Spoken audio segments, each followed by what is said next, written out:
நெறைய பேருக்கு புடிச்ச, ரொம்ப ஸ்வீட்டான, ரொம்ப டேஸ்டான அடப்பிரதமன் எப்படி பண்றதுன்னு பாப்போமா? அதுக்கு இன்னைக்கு நான் ஒரு 3 லிட்டர்ஸ் 3 லிட்டர் பால் எடுத்திருக்கேன். பால்ல வேலை செய்றோம்னாலே அடிகனமான பாத்திரமும், அகலமான பாத்திரம் எடுத்தோம்னா கொஞ்சம் சேஃப். அதுவும் இது வந்து ரொம்ப டைம் எடுக்குங்கிறதுனால, நம்மளுக்கு வந்து கொஞ்சம் அடிகனமான பாத்திரம் எடுத்துட்டீங்கன்னா பெஸ்ட்டு. எடுத்து 3 லிட்டர் கொதிக்க வச்சுட்டு, கொதிச்சதுக்கப்புறம் நம்மளுக்கு வந்து அப்பப்போ வந்து சிம்ல வச்சிடணும். சிம்ல வச்சு அப்பப்போ கிளறி விட்டுட்டே இருக்கணும்.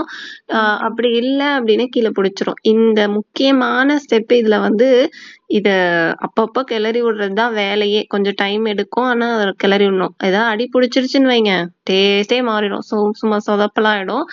அதுக்கப்புறம் ஒரு கொதிச்சதுக்கு அப்புறமும் போடலாம். இல்லன்னா ஒரு 15, 20 மினிட்ஸ் கழிச்சு அடைய வாஷ் பண்ணி போட்டுக்கலாம். நான் இன்னைக்கு ஒரு 15, 20 மினிட்ஸ் கழிச்சு தான் போட்டிருக்கேன்.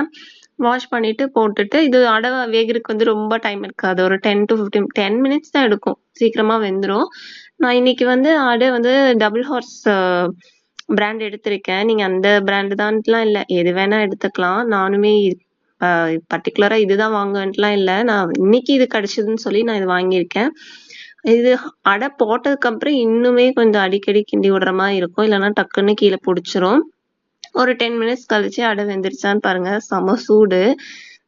பார்க்க தெரியலன்னா ஒரு இது வாயில போட்டு பாருங்க. உங்களுக்கு வெந்துருச்சான்னு தெரிஞ்சிரும். வெந்ததுக்கு அப்புறம் நம்ம வந்து சுகர் ஆட் பண்ணிக்கலாம். 3 லிட்டர்ஸ் பால், 1/4 கிலோ அடைக்கு வந்து 1/2 kg சர்க்கரை வந்து கரெக்டா இருக்கும்.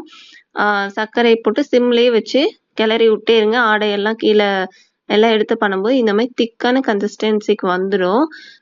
இது ஆறுனக்கு அப்புறம் இன்னுமே திக்காகும். அதனால நம்ம ஆஃப் பண்ணிட்டு சர்வ் பண்ணிடலாம். இது பண்றதுக்கு மொத்தமா 2 hours ஆச்சு. பட் ரொம்ப ஒர்த்.